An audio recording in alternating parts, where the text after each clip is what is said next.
Magandang hapon, mga kabunsungit. So, ito na ang aking buhok na pinagupitan ko kahapon. Ayan. So, ito yung pinagupitan ko kahapon hanggang sa, ayan, tingnan nyo. Ayan. So, sobrang taas naman yung pagkakagupit ni ate sa aking buhok ni ate Weng. Sobra yung pagkakagupit niya.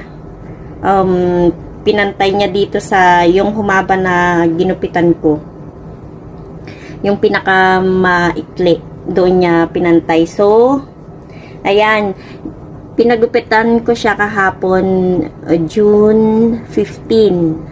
So, abangan nyo kung after 3 months, maabot niya sa baba ng bra ko.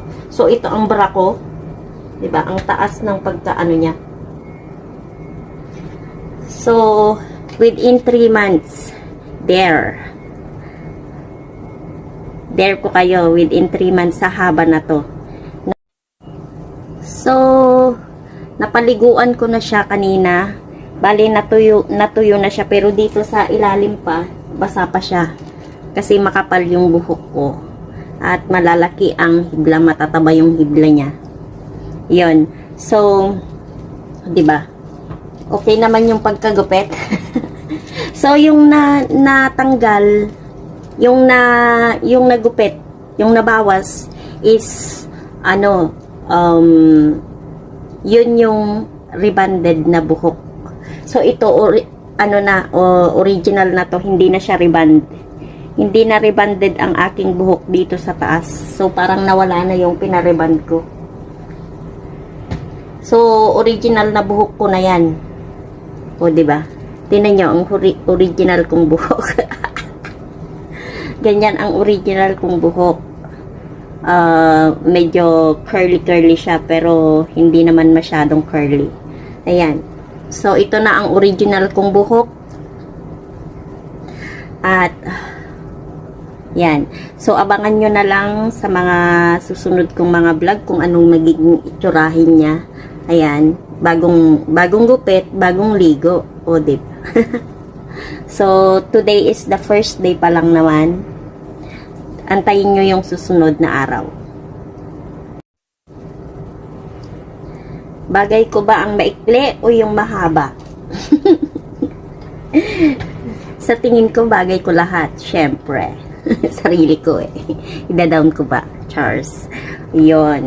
So, pag hindi siya humaba, pag wala siyang improvement, within 1 month, guguntingin ko siya para tuloy-tuloy ang paghaba niya. Kasi ganun yun eh. Kapag na-feel kong hindi siya humahaba, ginugunting ko ng sarili kong ako mismo ang gumugupit sa aking buhok. Yan. So, ito ang outcome ng aking new hair. Diba? Ang kapal. Kasing kapal ng mukha mo. Joke lang. So, mga kaibigan, mga kabunsungit. So, ito ang aking food for this afternoon. Yan. Half ng Clubhouse, tsaka yung apple potato salad. Yan. At, syempre, cola ng Cafe de Coral. So, kain po tayo. Try natin itong kung hindi siya maasim.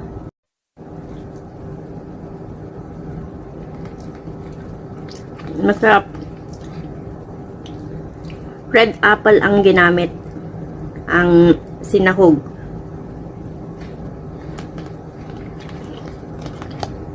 At saka patatas at kunting nestle cream.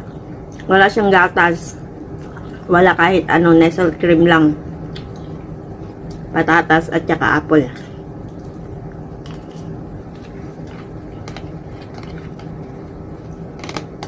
Yung kinain ko noon, nung naunang vlog ko, yung green, ang asim.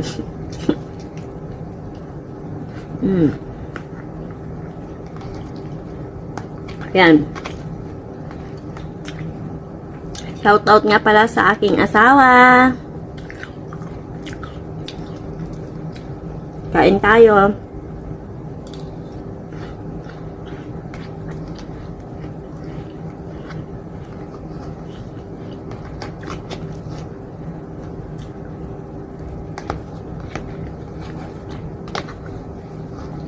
So, nag-deliver na naman pala ako ng pagkain ni Moy Moy.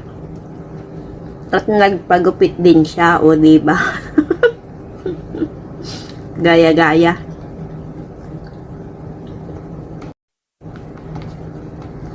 So, ito naman ang kainin natin.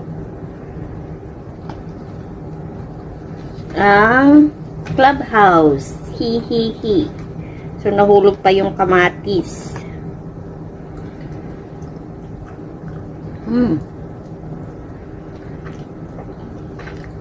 Sarap, ang tamis.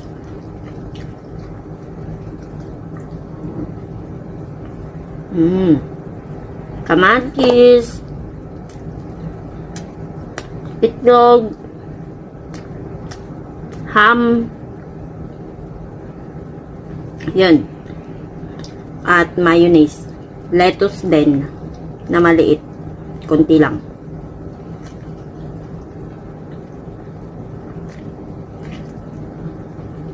Harap ng kamatis.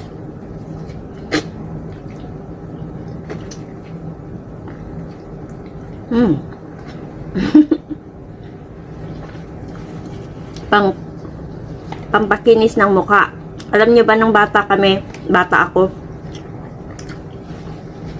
lagi akong pinapakain ng kamatis ni nanay ko para daw yung mukha ko makinis. Ganun. At saka magro-rosy-rosy. Yun.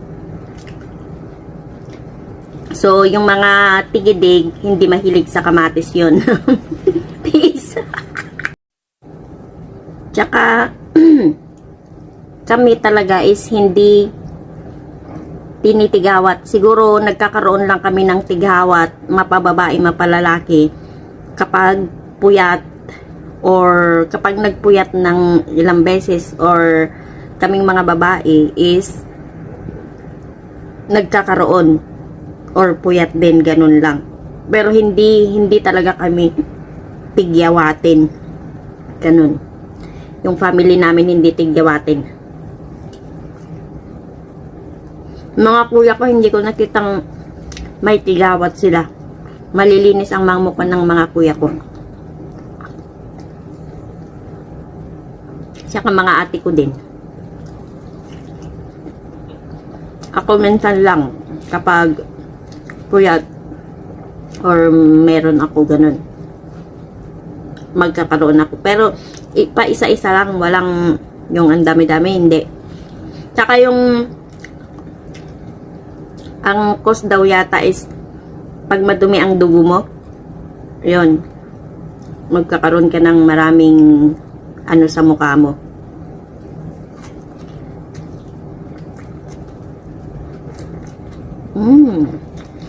Yummy. So, kain.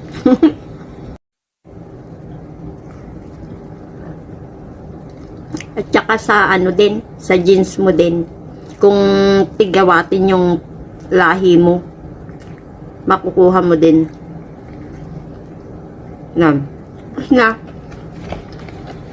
Kung tigawatin ang nanay mo, ang tatay mo, yung lahi nyo ba, maaano mo din yun. Pero sa mga babae, ano, kasi nung bata ako, yun, pag first mens,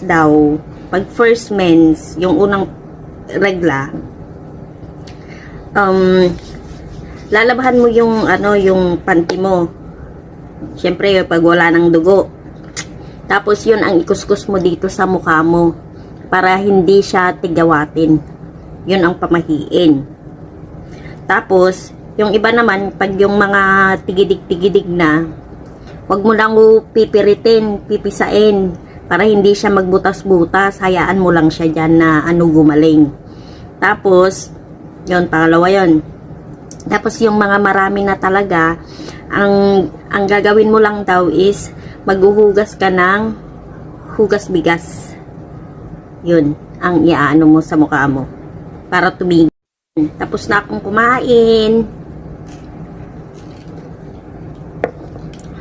So, yun ang pwede nyong gawin, yung hugas bigas, panghilamos nyo.